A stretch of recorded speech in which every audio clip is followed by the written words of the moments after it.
یکی از پیش نیازهای ما توی بلندر اینه که قبل هر عملیات آبجکت هایی که میخوایم روشون عملیات انجام بدیم و سلکت کنیم. سلکت کردن به چند شکل انجام میشه. ساده ترینش اینه که روی آبجکت کلیک میکنید، کلیک چپ، و اونو سلکت میکنید.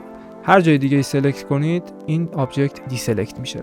حالا اگه بخوایم چند تا آبجکت رو سلکت کنیم، شروع میکنیم اولی کلیک کردن، دومی رو که کلیک میکنیم اولیه دی سلکت میشه. باید شیفت رو نگه داریم. شیفت رو که نگه داریم میتونیم چند تا آبجکت رو سلکت کنیم. اما میبینیم که رنگ آبجکت آخر با بقیه فرق میکنه و متفاوت تره. ممکنه برای شما اینا نارنجی باشه و این یکی زرد باشه، اما خب برای من رنگشون رو عوض کردم، تم انتخاب کردم تو بلندر و این سه تا آبیه، این زرده.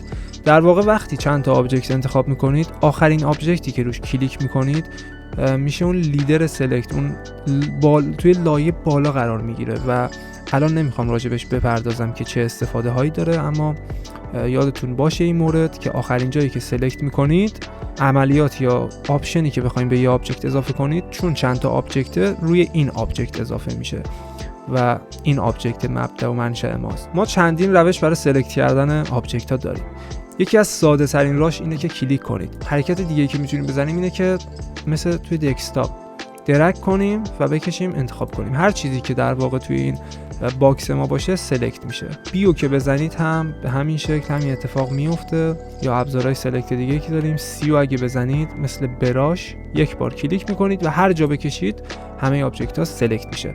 حالا زمانی که یه سری آبجکت رو سلکت کردید میخواید اینا رو دی سلکت کنید، اما محیطتون انقدر شلوغ و پیچیده که هر جا کلیک میکنید یه آبجکت دیگه سلکت میشه. باید چیکار کنید؟ زمانی که آلت رو بزنید و آ رو بزنید همه چی دی سلکت میشه.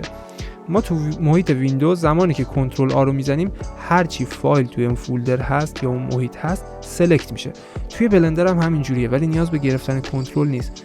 شما آ رو که بزنید، دکمه آ، هر چی آبجکت و مدلی که اینجا قابل سلکت شدن باشه انتخاب میشه.